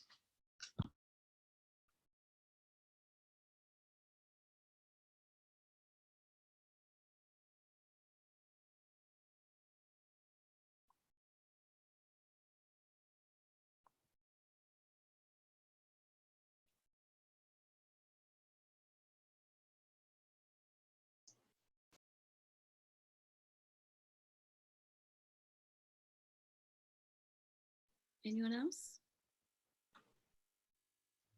I think we all just need to have a big collective sigh.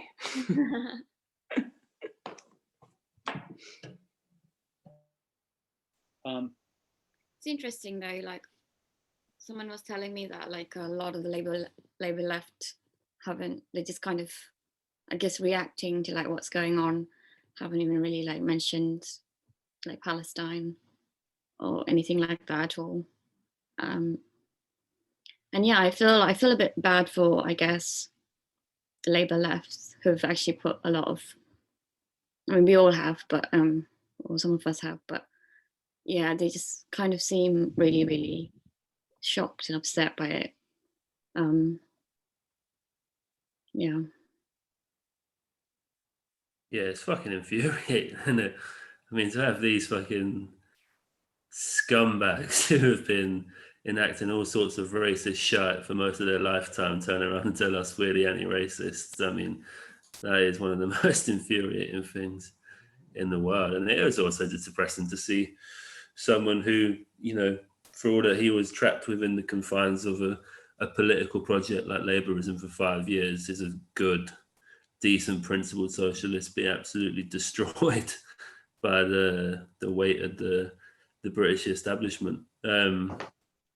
I find it quite challenging and quite difficult to work out how to relate to this at the minute. I mean, the level of, similarly, I suppose, to the coronavirus stuff, but the level of complete and utter disorientation amongst the Labour left, the sort of world transform momentum left, all of that sort of stuff is huge. It's clear to me looking on Twitter today that not very many people expected what happened today to happen.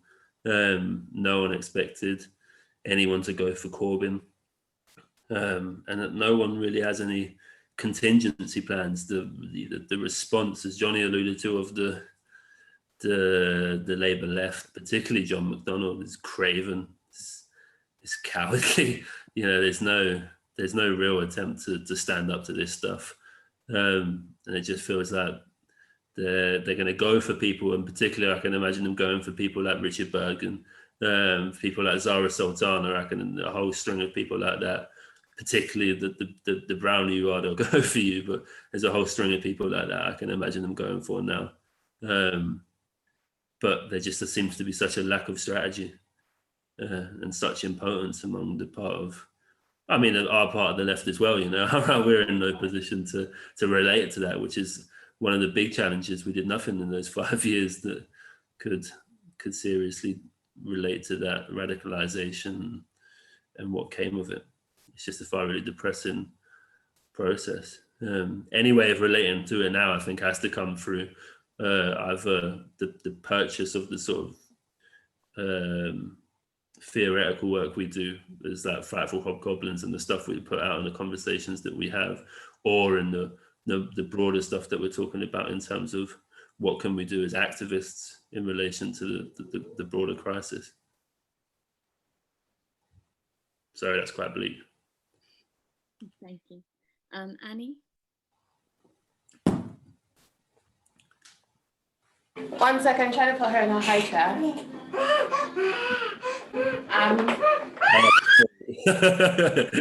The youngest comrade in the room. Well, she watches like old Afro Black Marxist videos every morning before she's allowed to watch her cartoons. I guess the question that sort of came to me today, and it's been sort of swirling around and it kind of coalesced today. What do we do in a political context in which the left is armed with tools to sort of disintegrate or break apart political formations that existed before, but doesn't have the tools to build any? Because I think it was really interesting comparing the conversations that I've been having in the last few months around Corbynism to conversations we were having when Corbyn first ran for the Labour leadership, where everyone was saying, we have to not get sucked into the Labour Party. If the project collapses, we have to have an alternative, which is still a strong pull outside of the Labour Party. And I guess for reasons, it's interesting to hear comrades say that they sort of can't relate to the level of disorientation among the Labour left, because I think the radical left had that sort of period of disorientation before the left and the Labour Party did. And so I think that sort of played a significant role in the inability to sort of harness the broader appeal of Corbyn and the sort of politics of anti-austerity to build an alternative. And so everything got channeled into the Labour Party because that was where the infrastructure was to sort of reach people, where the mailing lists were, where the money was, etc. I think today, one of the things that's kind of, I guess, frightened me the most is the way in which this kind of politics in some ways holds up the mirror to what the left has become, in the sense that the sort of symbolism and the triumphalism of the Labour right in this moment, which is sort of hollow of any kind of actual commitment to the politics of anti-racism, the politics of like liberation. And while I'm not talking about like individual comrades, I think just in general, the left has become that. They're mimicking our sort of language, our politics, and they're doing it so easily because it has become so hollow in terms of the broad appeal of it. The other thing that I found really strange was going through my Twitter timeline and just seeing all these so I follow like a weird cross-section of people, random Nigerians for like impenetrable Nigerian pop culture references, and then like a lot of leftists, and then a sort of subsection of like weird corporate Black working class crossover, if that makes any sense. And that last subsection of people, I found really interesting. There was like one guy who just kept retweeting free Corbyn, free Corbyn, free Corbyn. I'm realizing that actually the weird thing about the anti-Semitism scandal, as it's sort of been protracted over the last 5 years, is that it, in reality, seems to only really matter within a tiny circle of people, but has come to dominate all reporting or like all sort of journalism around British politics for so long. Whereas for reasons which are probably to do potentially with anti-Semitism, outside of this sort of small Twitter bubble, a lot of people just don't care. And one of the things that occurred to me, and I've made this point before, is that the circus and the sort of consistent, bearing in mind, you know, Starmer's been consistently sort of dogged by claims about, you know, his position on the London riots, about his response to evidence of like racism experienced by people like Diane Abbott, etc. From the outside, where people don't actually feel like they have a sort of a stake in this broader debate about anti-Semitism, what you get then is politics, which essentially just ends up fueling it. I think the left hasn't been as, maybe because there are very few ways to say it, which don't then sound like things that could be construed as anti-Semitism. But you take a section of people, you like mobilize and like distort and sort of feed on their trauma, and then put it up for the rest of the world to see. And all that the young Black, Asian, working class kid sees is when it's anti-Blackness, when it's Islamophobia, they don't give a damn. But when it's anti-Semitism, and then they draw the wrong conclusion. Maybe just thinking about practical things we can do, just getting out into and having those conversations in those communities. I've been like actually quite surprised over the last few months as well at the number of people who just think it's like Jewish influence. And that's going to be a challenge for the left. Yeah, sorry, those are really jumbled thoughts, but I'll leave it there. Yeah, I didn't think they were that jumbled. I mean, I think the last point you made there about the number of people who say, oh, this is down to Jewish influence is a really important point. I mean, maybe I've got a different, I don't know, I've not been part of all your discussions for the last little while, but to be honest, I was gobsmacked when I saw what Corbyn had said today. I just cannot believe that he was so stupid as to say today, oh, the thing is, it was all blown up out of proportion. Okay, because that's the own goal they've been scoring for the whole time, right? There's a really serious problem in our society with anti-Semitism, and it's in the Labour Party as well, and it's in the trade union movement. It's a serious problem. I'm sure it was blown up out of all proportion, but after Long Bailey, I think that the Corbynite left was completely disorientated all the time it was going on. They're still disorientated. The history of the Labour Party on racism is a shit history. Sections of the Labour left periodically do some good stuff, and there's times when you can say that. But understanding the politics of where racism comes from, the question of empire, all these matters, they fall into confusion time and time again. And in terms of ideological clarification, they've always relied on people to the left of the Labour Party. And, and even that's not always been great. So I'm not surprised that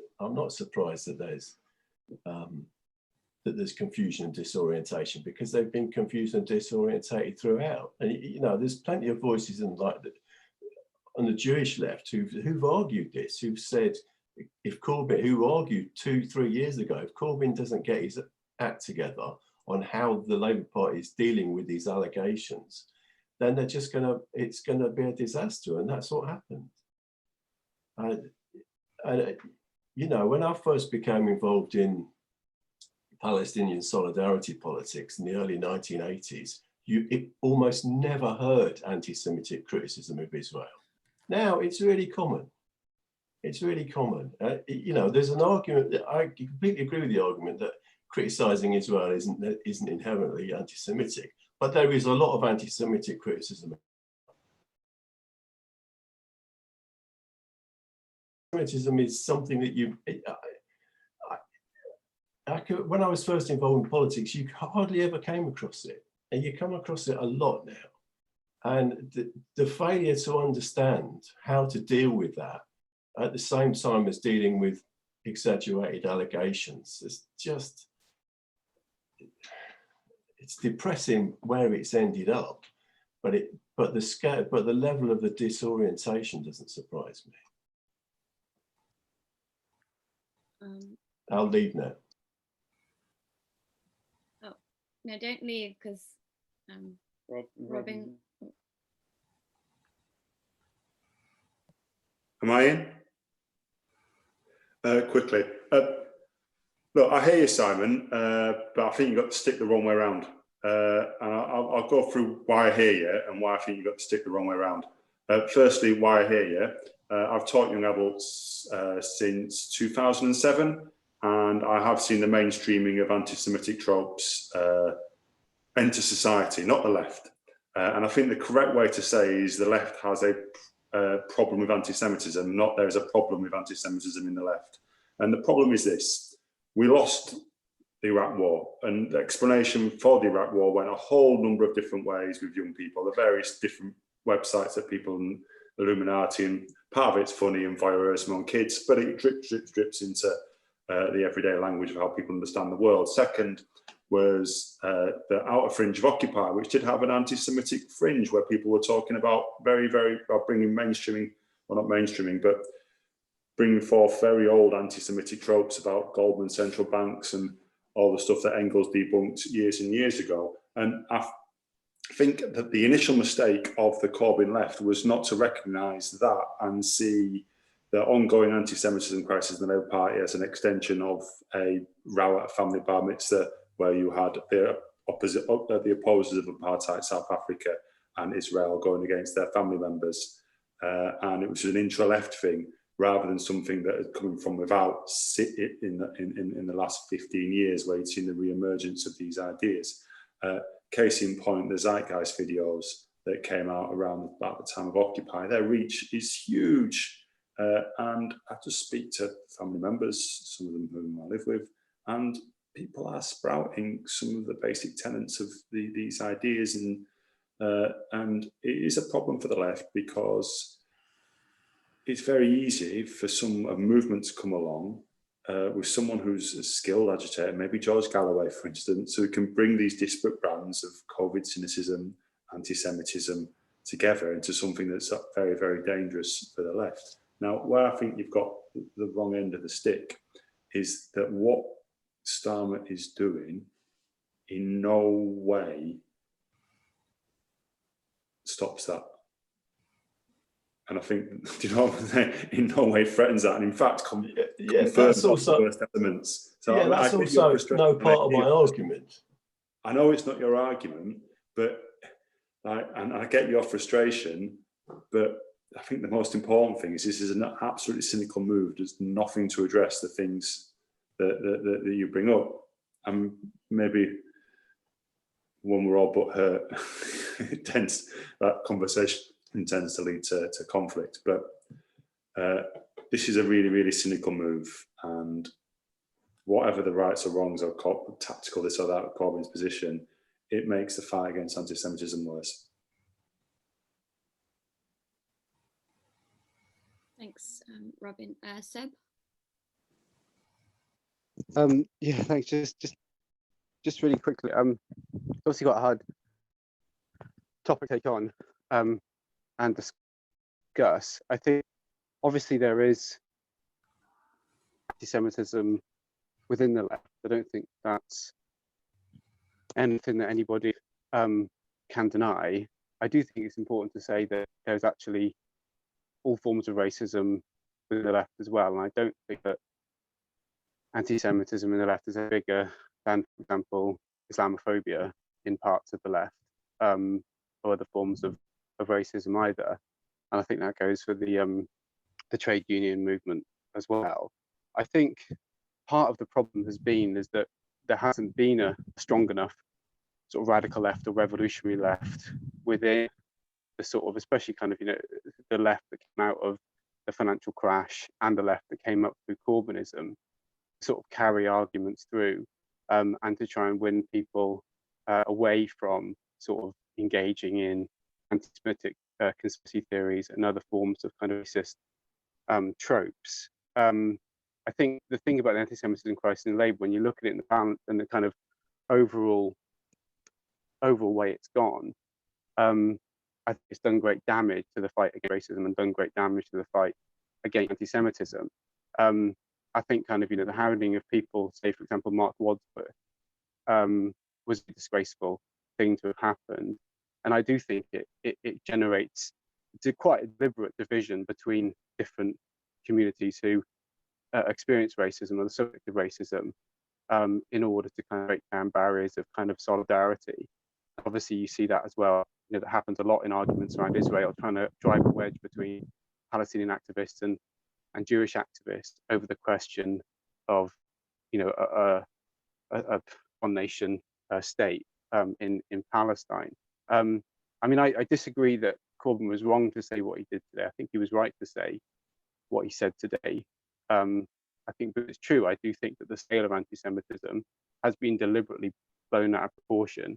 And when that happened, I think the problem was it tried to locate the problem of anti-Semitism primarily within the left, which allowed a space for kind of really nasty racist reactionaries like Ian Austin and John Mann to come in and attack the left and actually provide a cover for their, what I would argue is far more explicit and dangerous forms of racism, and provided a smokescreen by which actual kind of linking with anti-Semites in, you know, in places like in, you know, Viktor Orban in Hungary and things like that, and you know, the Law and Justice Party in Poland. I mean, David Rosenberg talks about this a lot, you know, the Jewish socialist, about how that stuff has just been completely ignored.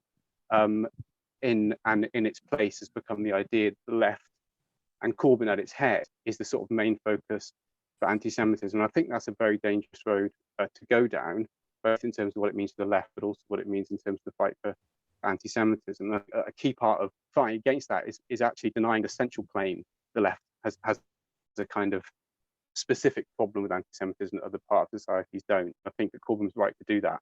I don't know the specifics of the resignation. I mean, yeah, that surprised me, but how the day has gone in general hasn't necessarily surprised me. It's kind of the same fault lines we've become used to over the past 3 years. You've got a kind of small rump, which is kind of all out to defend Corbyn, or kind of soft left, which is saying, you know, maybe he was wrong.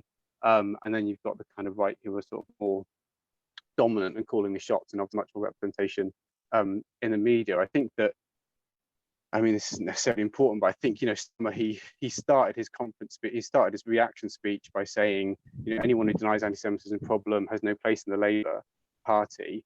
And then every journalist asked him then, well, Jeremy Corbyn has just said that it was blown out of proportion. By your own metric, he should not be in the Labour Party. What do you say to that? Starmer said, oh, I haven't seen Corbyn's statement yet. I don't have a necessary response to that, but we take the issue seriously. And then within sort of half an hour of the press conference ending, he was suspended. Now, I don't know whether that was all deliberate or not, or a complete fuck up. I don't think Starmer got out of bed this morning wanting to expel Jeremy Corbyn, to be honest. I think that, you know, it happened through the course of the day and is obviously now blown up into a sort of bigger crisis. But yeah, I do think that we have a duty to kind of defend the left's ability to fight racism within its own ranks. Yeah.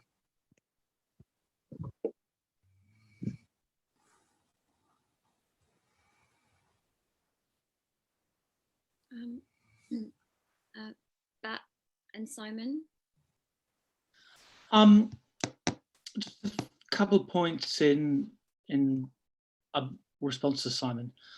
I agree that the Labour left is confused and rubbish about racism and imperialism, and it doesn't understand that.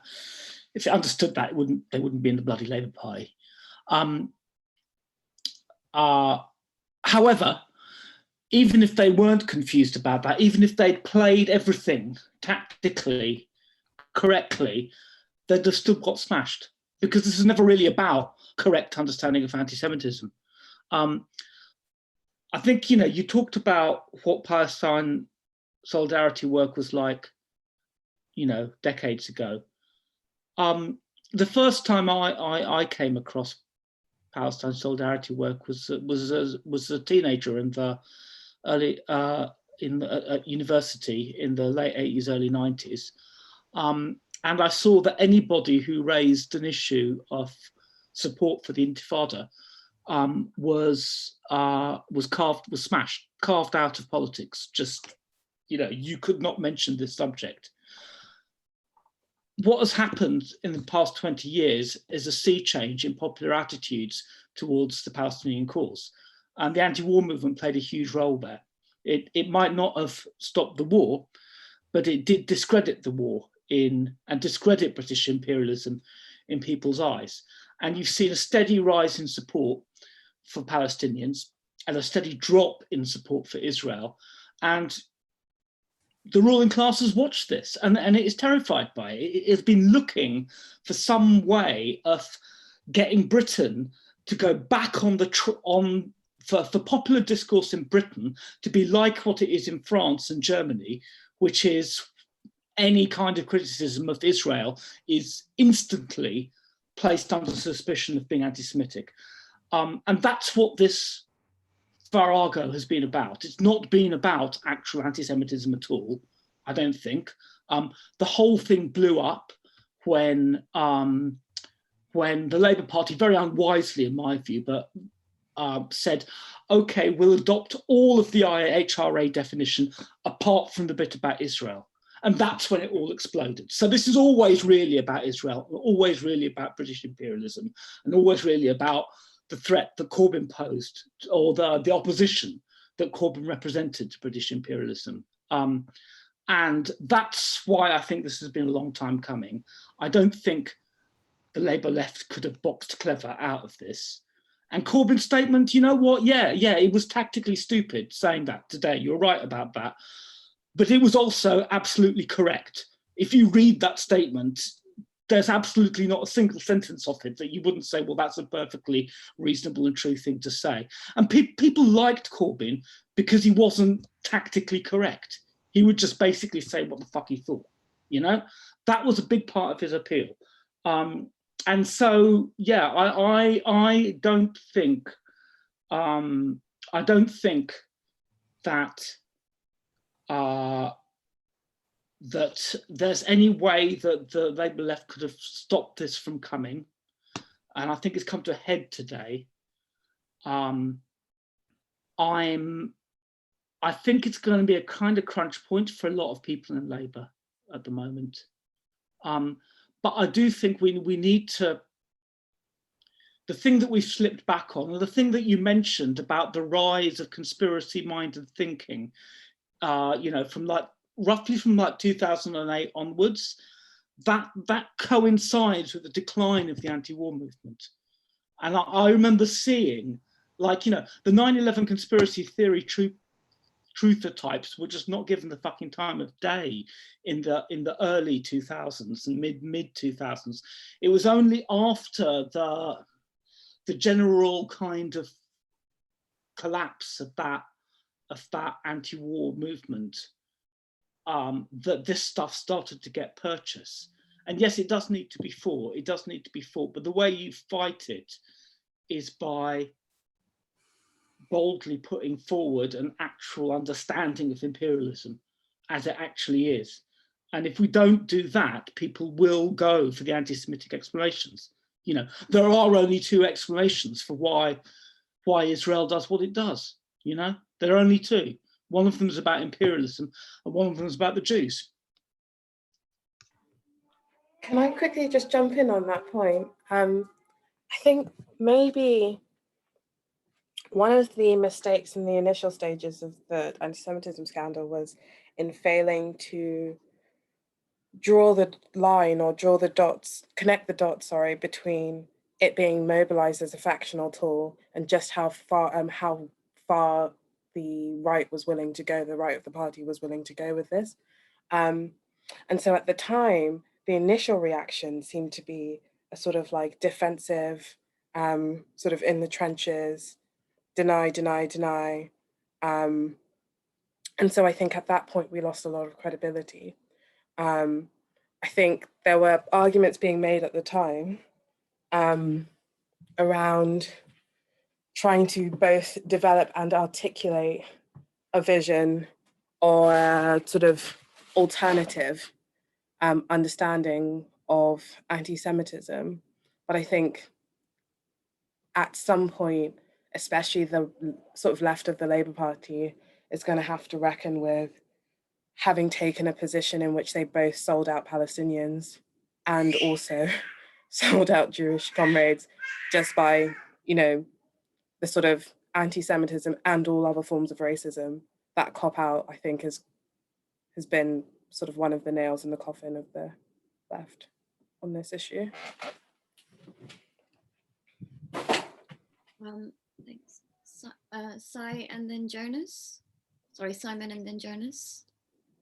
Do you want to let Jonas go first because I'm ready to go? Or do you just want to tee me up? Just that, I mean, alluding to the point that Jace made earlier at the start of this conversation, that the complete erasure of Palestinians in this entire process just continues to really frustrate me, I suppose. And this isn't a counter position. This is just an acknowledgement of the real material process that's happened over the last 5 years, right? In 2014, you had one of the biggest expressions of anti-colonial solidarity in this country, 100,000 odd people on the streets of London protesting against Israeli oppression and Israeli bombings and all of this sort of stuff. The movement's devastated five years later. There is no real Palestine solidarity movement to speak of. Now, of course, one aspect of that is prevent and the prevent agenda and what that's done through universities and et cetera, but the wedge is the Corbyn movement, and the wedge is defeating that social movement and undermining the characters who the Palestine solidarity movement who put all of their eggs in that basket, and the figure who routinely expressed solidarity with Palestine and going for them that way. And you know, of course, there is anti-Semitism in the Labour Party, right? There are cases of anti-Semitism in the Labour Party, but this, what you've seen for the last 5 years, and Barnaby puts this really well in the talk that he did in Annie's thing, it's a routine succession of moral panics. And moral panics always rely on something that is real, a granular truth that is real, and then are exploded into something in order to justify other things. You know, the comparison between the anti-Semitism crisis and the Muggins scandals in the 80s, for example, I think is entirely apt. And the broader processes of attacks that was used to justify, particularly in terms of the process of racialization that was intended to do, I just think is a really apt way of understanding this. And it's just that, of course, who expects the Labour left to have a Marxist or even a structural analysis of racism, right? I mean, their understanding of racism has always been a deeply personalized one. The problem is there was never any vector to I don't know, I find the conversation really frustrating, to be honest with you. Simon? Yeah, I mean, I agree with it completely, of course. You know, we've got a shared view of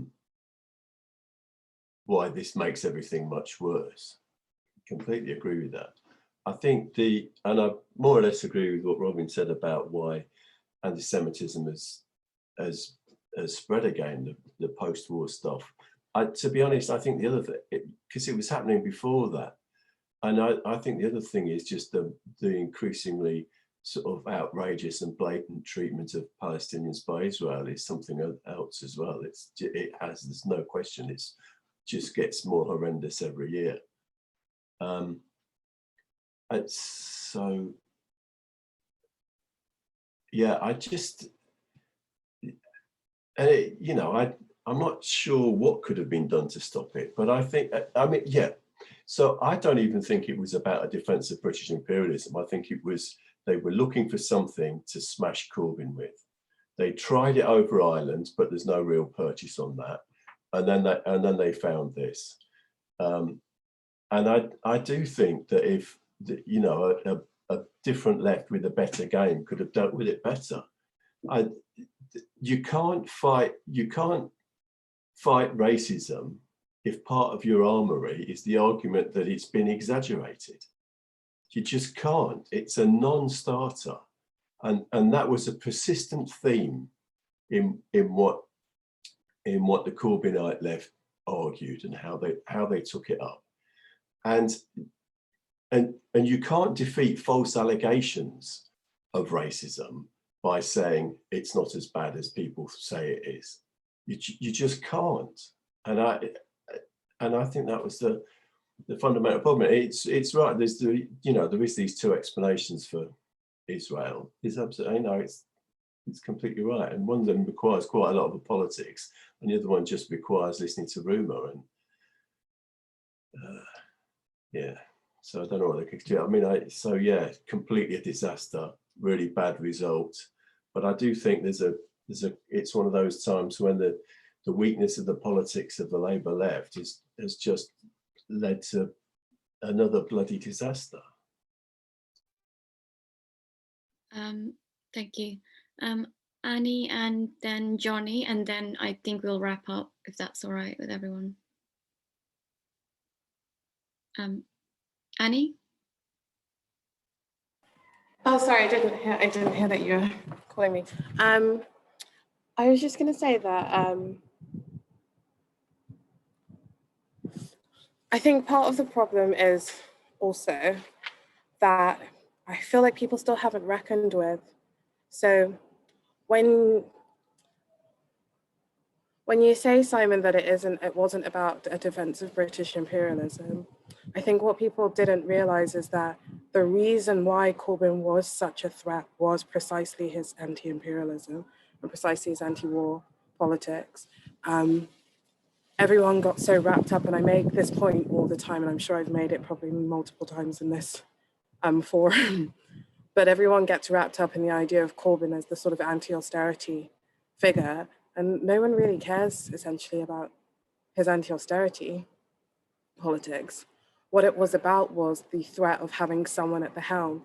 And if we think back to the 2015 attacks, the sort of routes into attacking Corbyn have consistently been around questions of internationalism. We can have a conversation about how he left himself more or less open to those attacks by particular concessions that he made.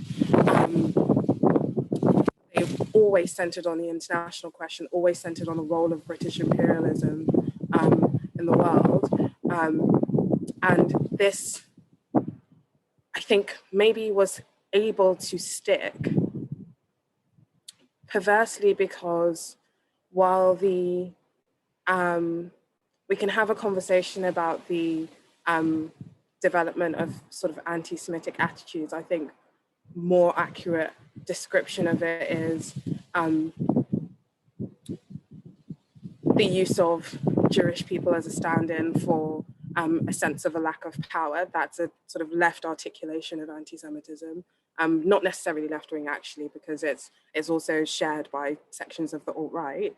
I think the section of British society and the British political class who were so taken in by the anti-Semitism stuff come at it from a very different perspective, come at it from a very different historical experience with anti-Semitism. I mean, I remember having this conversation with Barnaby, sorry, I'm going to try to be quicker, but I remember having this conversation with Barnaby about like the fact that I didn't know, I went to school in East London, I didn't know, I can't remember knowing what a Jewish person was before I was about 16, 17 years old.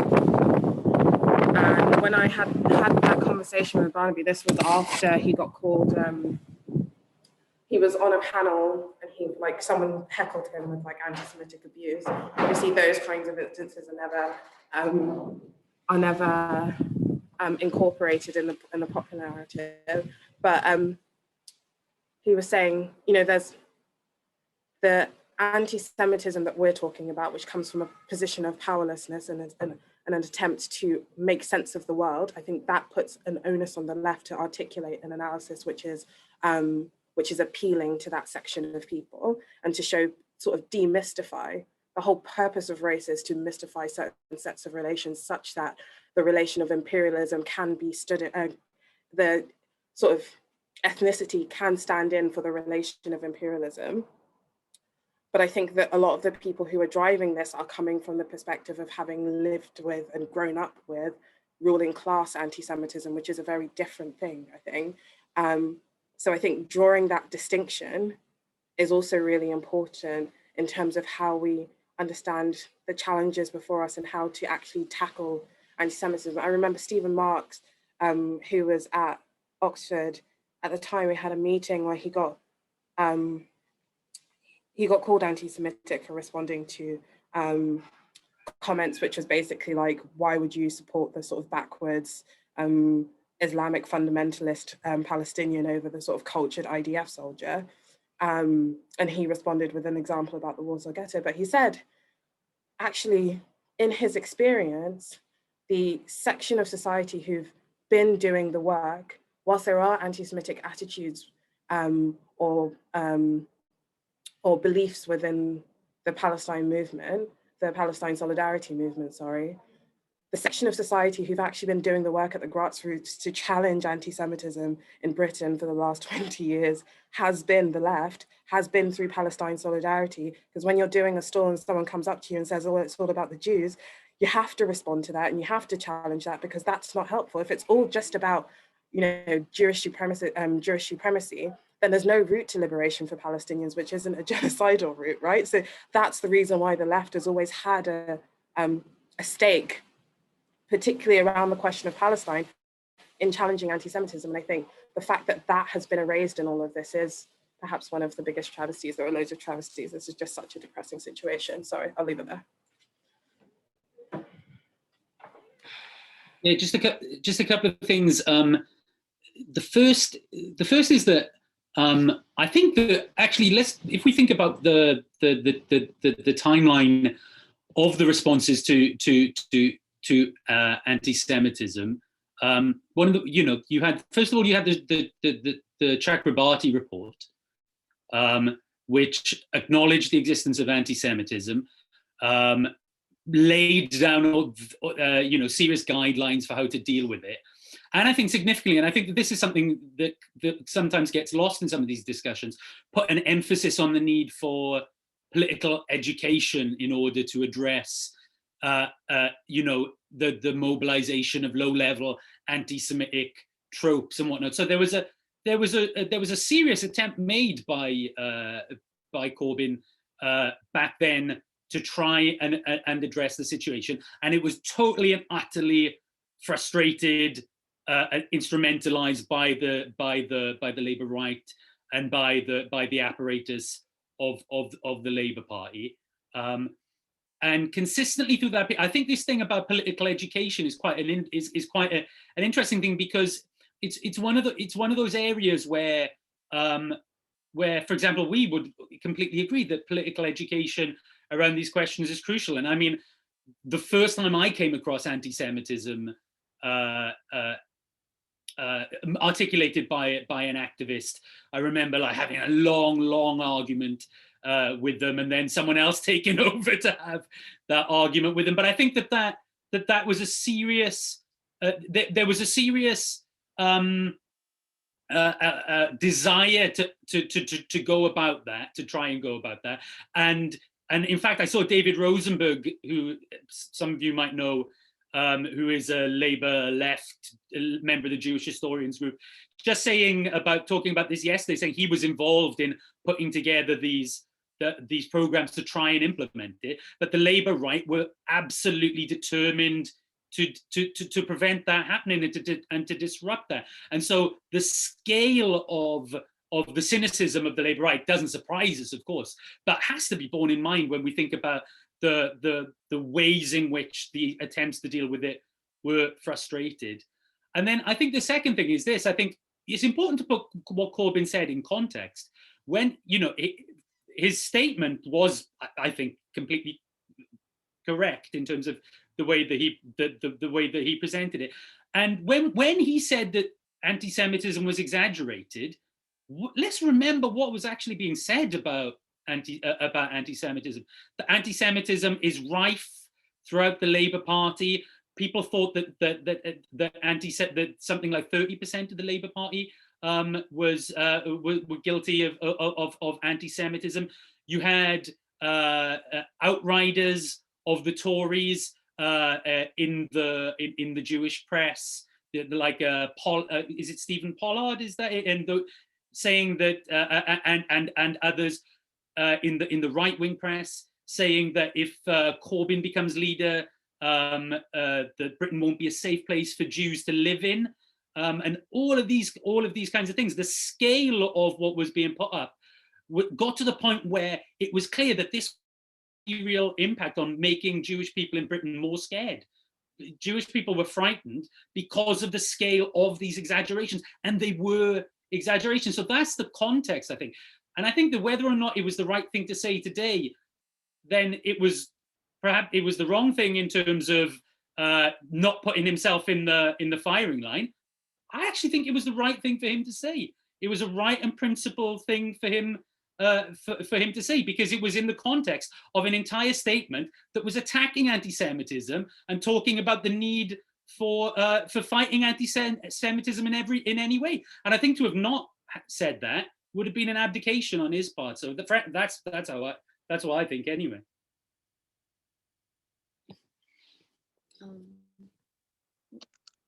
Cool. Thank you. I think we'll. Yeah, I mean, weird note to end, but unless anyone else has... On that note. Pardon? I was saying on that note. So I guess we didn't talk about what we're going to do next week and stuff. Do you want to quickly do that, or? Well, we don't have anything arranged for next week, do we? I'm away next week, so I can't make it. I guess we should just try and figure out what we're going to do, WhatsApp group maybe. Cool. Yeah, that makes Right. sense. It's too late to figure out anything now. Let's just get on it on the WhatsApp. Okay. Yeah, cool. Okay, thank you everyone, and see you next week. See you later, everybody. Bye. Yeah. Cheers, comrades. Bye. Bye.